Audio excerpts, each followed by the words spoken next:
Hey, what's up, everyone? Back for a afternoon update for this Thursday slate. Just wanted to make an updated video just because I just had some free time today, and I think it's important to update, especially during the day with NBA, how often it changes with all the injury news and stuff like that. So, yeah, back for another video. If you enjoy, you can drop a like down below before we get started, and you can check out the website if you want. Links in the description for that.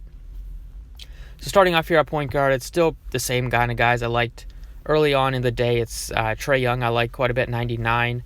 Simmons is dealing with a little bit of an illness, but he's probable, so shouldn't really affect him. But that's enough to make me a little bit hesitant about playing him.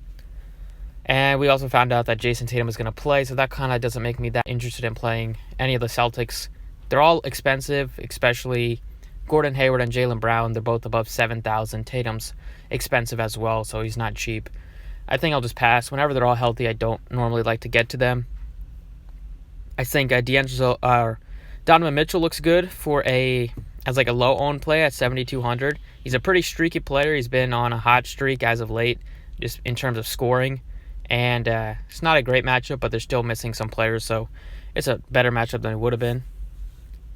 And I would probably say that Graham looks fine at 77 as well at point guard. I'm still liking Draymond at 59 just because he's pretty easy to get to, point guard or small forward. You can play him at every spot except for power forward and center. And at sub 6,000, he has that big-time upside that we'd like to see. The minutes should be there again tonight and going forward as long as the game is competitive. Could have even had a monster game if he got that triple-double or double bonus. He missed both of them by just 1 point and 1 rebound, so would have had well over 50 fantasy points last game against Philly, who's a tough defensive matchup. And this game is also not a great matchup, but against big men, I don't mind targeting players against the Celtics just because they are undersized at the position. And Draymond been playing a little bit better as of late, and with him and D'Angelo Russell, they're pretty much a couple guys I like to get to, and then you can mix in some of the value like Glenn Robinson or pretty much it. There's not a ton, and Chris also is cheap today.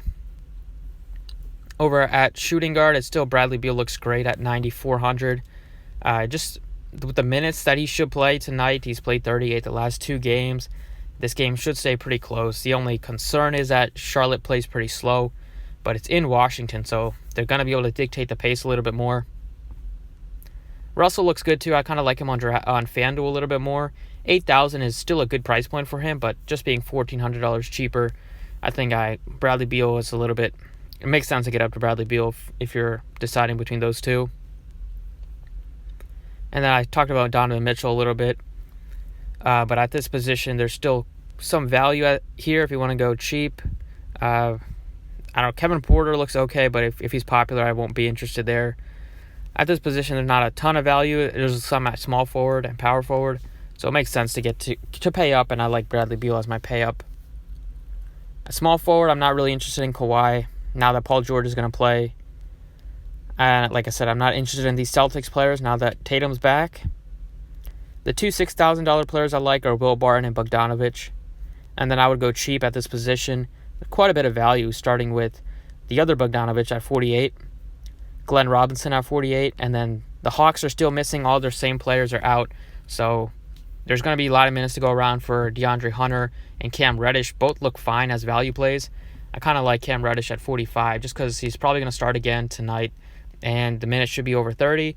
He's not a great player. I mean, he could easily have a terrible game, but the minutes should be there, and they're at home as well. So I think he's a fine value play on a slate that we don't have really any value right now.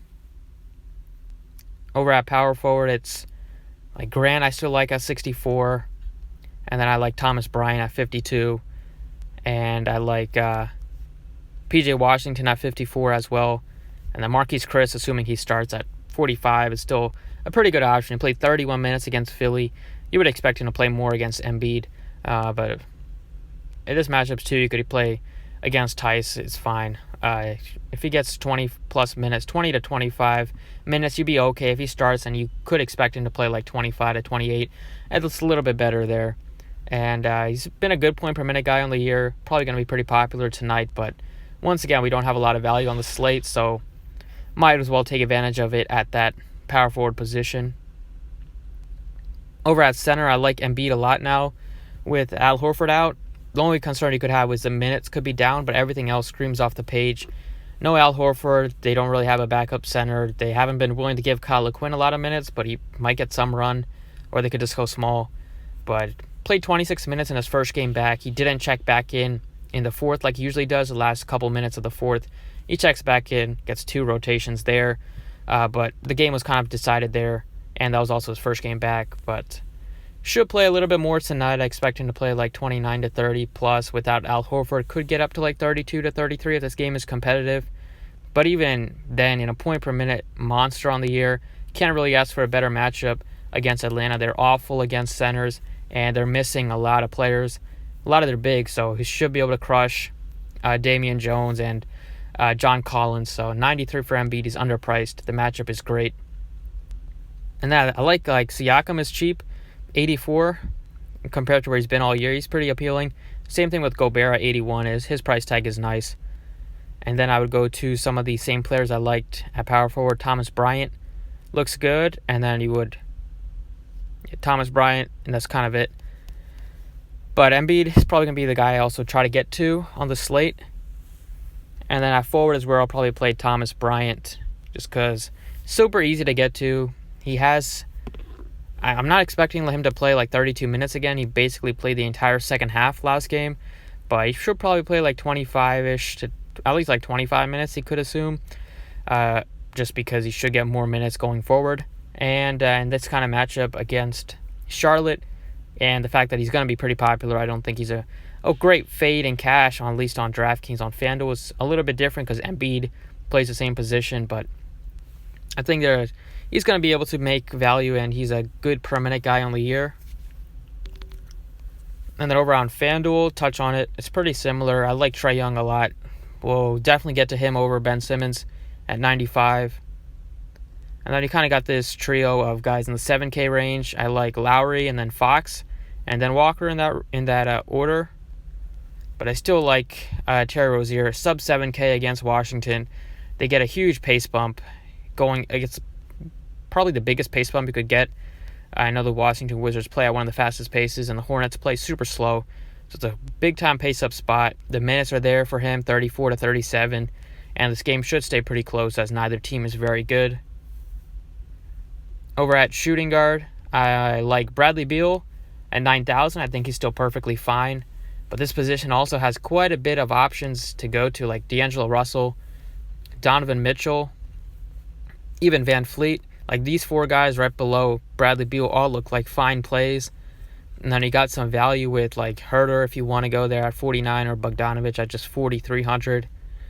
So I think just based on the salaries, I think you don't need to play Bradley Beal on FanDuel. On DraftKings, with him being shooting guard and forward eligible, a little bit easier to get to. But I like D'Angelo Russell's price on FanDuel at just 7,400. He's been super solid lately. It's a tough matchup against Boston, but he still just dominates the usage rate.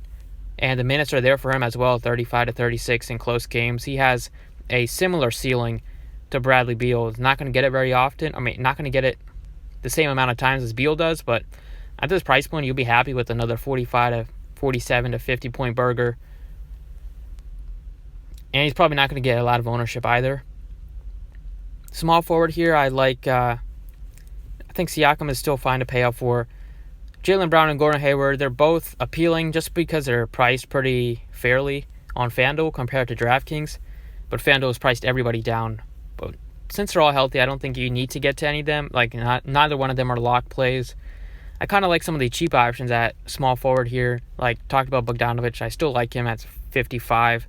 And then doing some more research, there's 3 guys under $4,500 and cheaper that I like. And that's DeAndre Hunter, Glenn Robinson, and actually 4 guys: DeAndre Hunter, Glenn Robinson, Cam Reddish, and OG Anunoby. OG looks pretty good. 4,300 on FanDuel, 5,000 on DraftKings. Gets a nice price discount here. He left the last game with an injury, but he looks to be fine. The minutes are a little bit down, but without Gasol, that probably could go back up. And they're also missing Hollis Jefferson, but I still like Cam Reddish here. Both sites, I'll probably rock with Cam Reddish. Just nice price tag. on FanDuel as well, 4,300. He's definitely playable, especially now that we know they're missing the same guys, so he should get the start again. And has 30-point upside. If he gets like a 30-point game at this price point, you'll be sitting pretty. On the standings at least. And over at power forward, it's another spot where, like, John Collins looks good, but the matchup is tough. Could get into foul trouble. Kevin Love looks good too, just based on the price. But if he's popular, there's quite a bit of options I like. Cheaper, like under 6,000 or around that 6,000 range. You have B. Jelly, Grant, who's been playing so many minutes as of late and been super productive. You have Draymond, who I like, just 5,900 as well. And then you have Serge Ibaka. Ibaka's the one guy I want to just build my lineup, build around on power forward. I just like the price tag on him is great. The minutes should go up. The matchup is great.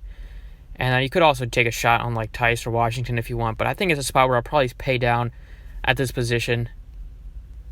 And then as center, I like Embiid a lot here. 9,000 is just too cheap for a guy like Embiid, especially if he's not going to be super popular. It just makes a lot of sense to take a shot with Embiid. Hope he has like a 60-point game or a high 50-point game. Hope that Bryant probably will make value at this position, but maybe he's not going to go off for like 40. Maybe he'll get you like 30, and Embiid goes for like 60. In that case, you still kind of want Embiid. And so I think with some of the value that we have with like Cam Reddish and some of the other value at small forward, some of the value at power forward, I think it just makes sense to go up to center. I think Embiid looks great. So yeah, that's kind of it for this update. Thanks for watching. I appreciate it. You can like the video if you enjoyed, and good luck on the slate.